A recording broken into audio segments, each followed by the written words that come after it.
Micah Thorn never planned to overhear the words that would shatter him. It was a late afternoon in early spring. He was standing in the sunlit kitchen of the house his grandmother left him, watering the lavender by the window. The plant had wilted a little, but it still held on, stubborn in the face of neglect. That was when his phone lit up. It was his father. They had been talking about a broken gutter on the west side of the roof. Nothing urgent, just another excuse for his parents to remind him how things were falling apart since Edna passed. Micah spoke softly, holding back everything he wanted to say. Then he heard it, not from the speaker, but faintly, through a forgotten open line. His father hadn't hung up. "He's just a burden," Richard Thorne said. Letting him stay in that house was a mistake. The words landed with a quiet cruelty, sharper than shouting. A pause followed. Then his mother's voice chimed in. "He has no idea. Honestly, I don't even think he deserves it." Micah stood frozen. The lavender water dripped onto the counter. All the Sundays he mowed the lawn, the nights he sat quietly at the dinner table biting his tongue, the years he sacrificed the real version of himself just to be tolerated. All of it collapsed under that sentence. He hung up, placed the phone down gently, then leaned against the sink. His reflection in the window stared back at him, calm but hollow. For years, he had clung to the hope that being quiet, being useful, being agreeable would buy him some place in their hearts again. But that day, the illusion cracked. Micah didn't cry, not because it didn't hurt, but because something deeper settled in clarity. If being himself had cost him their love, then bending had bought him nothing. It was time to stop shrinking to fit into a space never meant for him. That night, he sat at his grandmother's old desk. The wood still smelled faintly of her perfume, and her handwriting lingered on the sticky notes she used to leave everywhere. "Don't forget your lunch, sweetheart. Turn off the lights downstairs." He opened the drawer where she used to keep her gardening scissors, but instead found the envelope she once told him about. A letter, sealed with floral wax. She had written it before her final hospital stay. His hands trembled as he opened it. "My Micah," it read. "This house is yours because you are not a burden. You are a beginning. I leave it not so you have a place to hide, but a place to start. If anyone tells you different, let the keys remind you of who you are." Micah closed the letter slowly. Then he turned off the lights, walked to the bedroom, and laid down on the same bed where she once read to him as a boy. Only this time, he didn't feel small. He knew what he had to do. If you believe that healing begins the moment we stop apologizing for who we are, stay with this story. And if you've ever felt like the burden in your own home, hit subscribe. You're not alone. This is Heart Story. Long before the betrayal, the house had been Micah Thorn's only refuge. It was more than bricks and beams. It was where he learned how to repot begonias without snapping the stems, where he first painted a wall soft blue because Grandma Edna said it felt like sky on a quiet day. It was in this house that she had first handed him a savings ledger instead of a piggy bank, telling him, "Real growth takes planning." She was the only person who looked at him and didn't see a phase, a mistake, or a shame to be hidden. She saw Micah, a boy with quiet strength and a heart that bruised easily, a young man who came out not to shock or rebel, but simply because he wanted to be real. After Edna passed, her will was read in a plain room with cold chairs. No lawyers were surprised, no siblings argued, because everything, absolutely everything, was left to Micah. The house, valued just under $1 million, skipped over Richard and Carol entirely.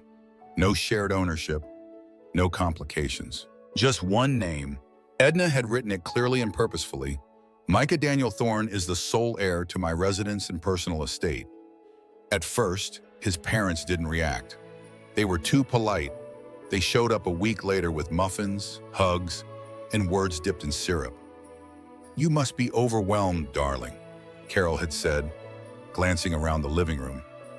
"We can help get things in order. You shouldn't have to handle this alone." Micah let them in. Within 2 months, they had moved into the house without ever discussing rent.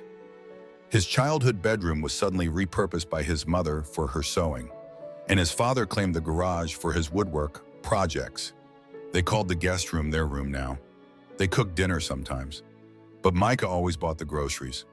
Carol redecorated the foyer with prints she liked. Richard rewired the porch lights without asking. It all felt harmless until it wasn't. Micah started receiving mail addressed to the Thorn family, not Micah Thorn. Just a generic collective that didn't seem to include him anymore. He overheard his father on the phone one night calling it our property. His mother introduced the house to her church friend as the family estate.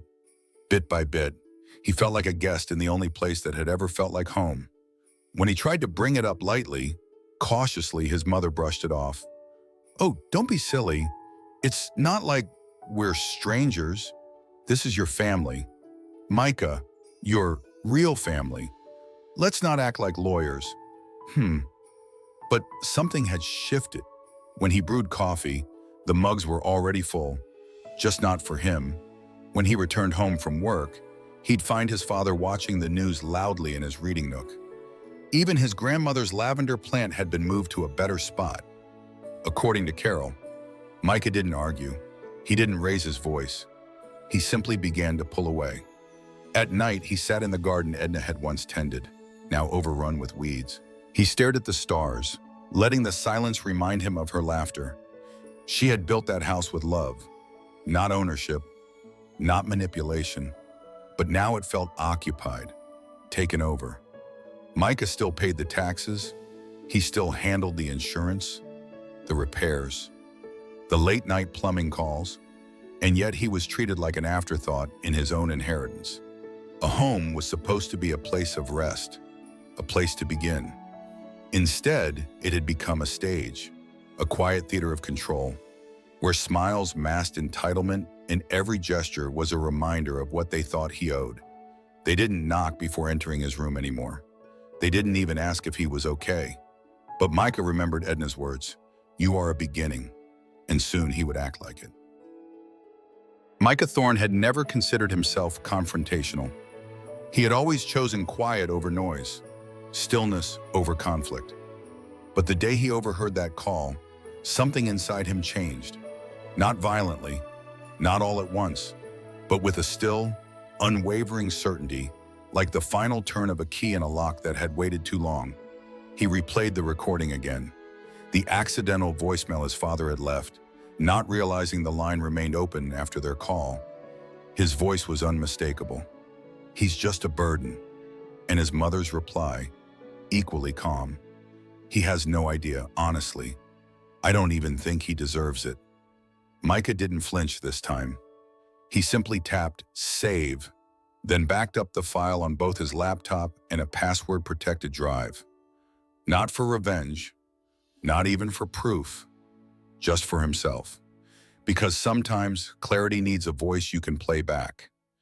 He took 3 days off work, told no one, not even his closest coworker. Instead, he spent the mornings researching real estate law, zoning regulations, inheritance rights. In the afternoons, he sat with a lawyer, a woman Edna once recommended, who now ran her own small firm 2 towns over. Everything was clear. The deed bore only his name. The house was fully his legally, irrevocably, without condition. No clause, no loophole, no shared rights. His signature alone held the power of ownership. The lawyer nodded gently. "Micah, you're not wrong. You're just finally ready to stop being taken for granted." That night, he emailed a trusted real estate agent, someone who had once called him quietly brilliant during an open house 5 years ago. Micah explained his intentions clearly: a private sale, no public listing, no signs, no family involvement. Discreet, quiet, final. He wanted it closed in 6 weeks. The reply came within hours. "I can make this happen." While the process began, his phone lit up daily with texts from his parents. They ranged from overly sweet, "We made your favorite pie today," to increasingly cold, "Don't forget, this is your family you're dealing with."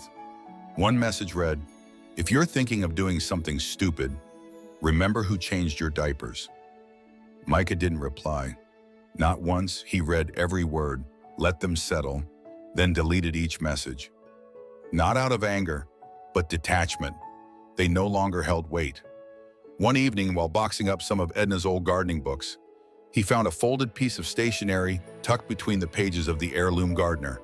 It was her handwriting, still strong, looping, a little faded at the edges. Don't let anyone call you a burden, not even in passing. This house was never meant to trap you. It was never for them. It is yours to begin again. If you ever forget why, it's because I saw you. Micah, long before you saw yourself. He held the note against his chest for a long time. It didn't change his mind. It simply reminded him why his decision wasn't selfish. By the end of week 5, the paperwork was nearly done. The buyer had signed. The funds were in escrow. The inspection passed without issue. No flags, no delays. Micah began packing with a strange calm. He sorted everything into labeled boxes, his belongings in one group, his parents' items in another. Furniture they'd claimed as their own was wrapped and placed in a storage unit, fully paid in advance for 6 months. The key would be mailed to them the day he left. He donated the guest room linens his mother brought, left the living room art she hung because it had never felt like his anyway. The space grew quieter by the hour. Lighter, emptier, freer. One final task remained. He returned to the kitchen, placed a folded note in the center of the polished countertop. No anger, no accusations, just 9 words. Surprise, a burden did this. The house sold quietly. No for sale sign ever touched the lawn. No open houses. No curious neighbors wandering through the rooms. Just a few hushed meetings, confidential paperwork, and a closing date that arrived faster than Micah expected. The final offer landed just shy of $910,000. Fair, clean, enough. More than he ever needed to begin again. And far more than his parents had ever assumed he could handle alone. When the funds transferred, Micah sat in the garden one last time. The lavender, though struggling, had bloomed again in the warmth of early summer. Its scent reminded him of the woman who once believed this patch of land could be more than just dirt and taxes. It could be sanctuary. He walked through the house methodically, each step a quiet goodbye. In the living room, he dusted the shelf where Grandma Edna used to keep her teacups. In the hallway, he paused by the mirror Carol had installed, crookedly. He left it there. Micah didn't erase the past. He left it exactly as it was, but he made sure it couldn't follow him. He had packed every one of his belongings into 3 neatly stacked suitcases. The rest he didn't need. His parents' possessions, clothes, sewing kits, woodwork tools had been carefully stored in a secure facility across town. He prepaid 6 months in advance. No messages, no forwarding address, just a lockbox code and a receipt they'd receive in the mail along with their storage key. He didn't owe them kindness, but he chose dignity for himself. The only thing he left behind in the house was a single sheet of paper, centered on the kitchen counter beneath the old hanging light, the same spot where his parents used to sit in the mornings, sipping coffee like they owned the air around them. Micah placed it there, unfolded and unhidden. 9 words, no signature. Surprise, a burden did this. And then he locked the door behind him, dropped the keys into an envelope, and handed them to the agent without a word. Micah didn't cry on the drive away. He didn't look back. The road out of town blurred gently through the windshield, the radio off, the windows down. Just the sound of tires turning and breath settling. The only weight he carried was the one finally lifting. He rented a temporary apartment in a city 3 hours away. Nothing fancy. White walls, thin carpet, quiet neighbors, but it was his. He slept on a mattress on the floor for the first few nights. He read in silence. He made toast and didn't worry about who used the last of the butter. He signed up for therapy, not because he felt broken, but because he wanted to know what healing looked like without guilt. 1 week passed, then 2, then 1. In the third week, an email arrived from the buyer. The subject line was simple, "Thank you." Micah, at first, he thought it was the agent following up. But the name at the bottom stopped him cold. Logan Ryder. The same Logan who once sat with him under Edna's grapevine arbor. The same Logan who left 2 years ago, not with anger, but with heavy silence because he couldn't stay when Micah still clung to a family that refused to see him. Logan had vanished from his life like mist. No closure, just absence. Now he was back through a contract and a deed. The message was brief. "Micah, I didn't buy the house because I wanted it. I bought it because I knew one day you'd need to let it go. I watched from afar when I couldn't help, but I never stopped believing you'd find your way out. You didn't need me to save you. You saved yourself. I just made sure the door didn't close behind you." Micah read the message 3 times. Not because he didn't believe it, but because for the first time, someone had done something just to give him freedom, not ask for space in return. He didn't respond, not yet. Instead, he opened his windows wide, letting the air fill the corners of his new beginning. He sat on the floor and let the silence wrap around him. Not empty, just peaceful. The email from Logan Ryder lingered in Micah Thorn's inbox for days. He didn't open it again. He didn't need to. Every word had already found its place in his memory. What held him wasn't confusion or indecision. It was something quieter, like standing at the edge of a familiar ocean and wondering if the waves still recognized your name. Micah hadn't seen Logan since the winter evening they ended things more a retreat than a goodbye. Logan had loved him with patience. But even patience has a limit when every family dinner feels like hiding, when affection has to be edited to fit someone else's comfort. Back then, Logan left with only one sentence: "I can't keep asking you to choose." And Micah had stood silent, unsure if choosing himself meant being alone forever. But now, in this new space without the house, the expectations, the soft control that disguised itself as care, Micah felt something he hadn't in years: capacity to breathe, to disown, to meet the world without flinching. He responded with a single line: "You didn't buy the house. You bought me time. Thank you."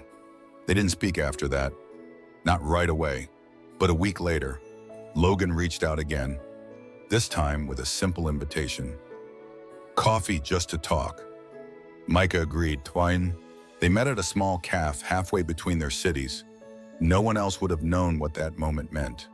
To others, it looked like 2 men catching up. But for Micah, it was the first time he sat across from someone without shrinking.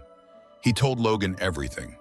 About the call, the decision, the silence in the garden, the letter from Edna, the keys, the note. Logan listened, not to respond, but to understand. At the end of the hour, Micah said what had waited inside him for years. "I used to think I had to earn the right to be loved, that if I wasn't impressive enough, straight enough, obedient enough, no one would stay." Logan didn't interrupt. "But I don't feel like a burden anymore. I feel unclaimed, in the best way." They didn't kiss. They didn't promise anything. But when Logan reached out to gently place his hand over Micah's, neither of them pulled away. Weeks passed. Micah returned to real estate work, slowly but with intention. He no longer chased commissions. Instead, he specialized in helping young LGBTQ+ adults navigate housing challenges, especially those who had been displaced or financially manipulated by their families. He started hosting small workshops. Not flashy, just honest. He called them Keys of Our Own. In those rooms, he shared what he'd learned: how to read a deed, how to protect your name on a lease, how to leave without burning everything, but without leaving yourself behind. One day, after a session, a quiet teenager stayed behind, maybe 16, pale, nervous, holding a folder full of papers he didn't understand. He looked at Micah like people once looked at Edna, half hope, half disbelief. Micah sat beside him and said, "Let's start with what's yours." The work didn't erase the past, but it planted something new in its place. Months later, Micah saw his parents again. Not by accident, he arranged the meeting himself. Neutral ground, a bright calf with glass walls, the kind of place that made it hard to pretend or lie. He didn't offer hugs. He offered a USB stick. It contained the voice recording, the message that began it all. Richard looked down. Carol crossed her arms. Micah didn't yell. He didn't justify. He only said, clearly, I'm not a burden, but from now on, you will not be mine either. He stood up, walked out, and didn't look back. Some endings don't require permission. They just need clarity. And sometimes the door you thought you were locked behind is one you had the key to all along. Have you ever been called a burden by someone who was supposed to love you? Tell your story in the comments. Let someone out there feel less alone because of it. If this story touched you, subscribe to Heart Story, where we tell the truths others try to silence. You matter. You are not too much. And you are never, ever alone.